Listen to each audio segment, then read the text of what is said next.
Bonsoir à tous, bienvenue à ce flash d'information. La Côte d'Ivoire pleure son illustre fils. Amadou Soumaoro est président de l'Assemblée nationale décédé le samedi 7 mai dernier. La nation lui a rendu hommage aujourd'hui. À l'esplanade de l'Assemblée nationale, le président de la République, Alassane Ouattara, et plusieurs personnalités, dont les députés ivoiriens, ont pris part à la cérémonie d'adieu. Les obsèques se poursuivent. L'ancien président de l'hémicycle ivoirien sera inhumé le vendredi 13 mai prochain à Séguéla, sa ville natale. Amadou Soumaoro a quitté définitivement le perchoir. L'Assemblée nationale le pleure, tout comme sa famille politique et biologique. En marge de ces obsèques se déroule la COP15, la 15e conférence des Nations Unies sur la désertification et la sécheresse à Abidjan. Les travaux débutés hier se poursuivent jusqu'au 20 mai prochain. Ce mardi, deuxième journée de cette COP, le Premier ministre Patrick Achi a ouvert la réunion interministérielle. L'objectif est d'impulser les actions concrètes contre la désertification et la déforestation. La Côte d'Ivoire, notre pays, témoin du changement climatique, compte apporter des réponses. Alexis Bretraogo.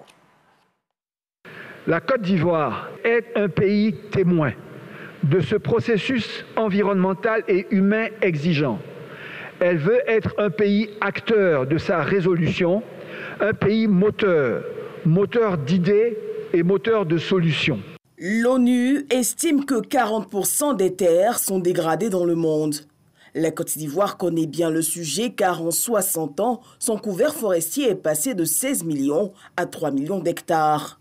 Il faut donc au plus vite trouver des solutions concrètes aux maux que sont la désertification et la sécheresse.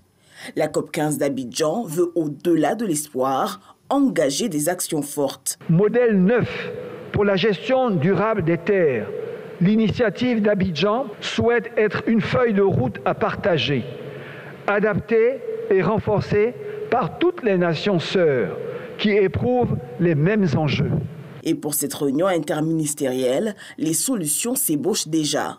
La restauration des terres comme de la forêt et la mise en place d'une agriculture écologiquement intensive, intelligente, face au climat, dotée de systèmes de production résilients et zéro déforestation, constitue la seule solution stratégique pour préserver notre environnement et garantir la prospérité de nos pays comme celle de nos populations rurales. La question de la Grande Muraille Verte qui vise à restaurer 100 millions d'hectares de terres arides en Afrique d'ici 2030 sur la bande de 8000 km allant du Sénégal à Djibouti devrait notamment être abordée au cours des travaux qui s'achèvent le 20 mai. L'accès des femmes à la terre est l'une des questions abordées aux travaux de cette COP15. Selon l'Agence foncière rurale, en Côte d'Ivoire, seulement 10% des certificats fonciers ruraux sont délivrés aux femmes. Elles exercent pour la plupart en tant que main-d'œuvre agricole. Il faut changer la donne et maintenant, car faciliter l'accès des femmes au titre foncier a de nombreux avantages. Cela représente une opportunité d'autonomisation pour des millions de femmes. On en reparle ce soir à 20h.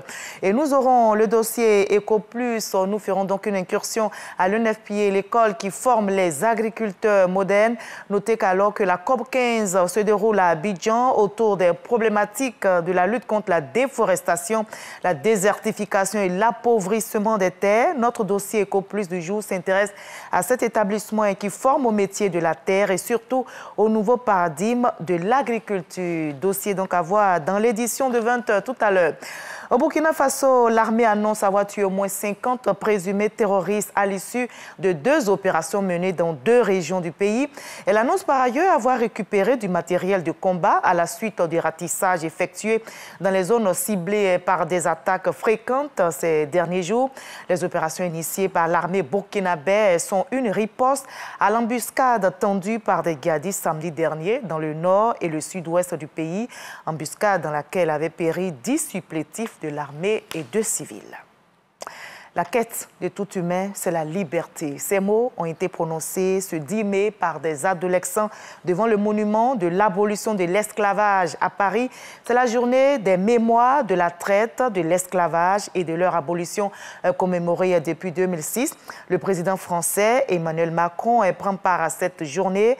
En France, la traite négrière et l'esclavage sont considérés comme un crime contre l'humanité. Ce 10 mai à Paris, donc, un hommage a été rendu aux victimes comme Solitude, cette jeune femme enceinte capturée pour s'être révoltée contre l'esclavage. Elle va condamnée à mort et elle fut exécutée le lendemain de son accouchement le 29 novembre 1802.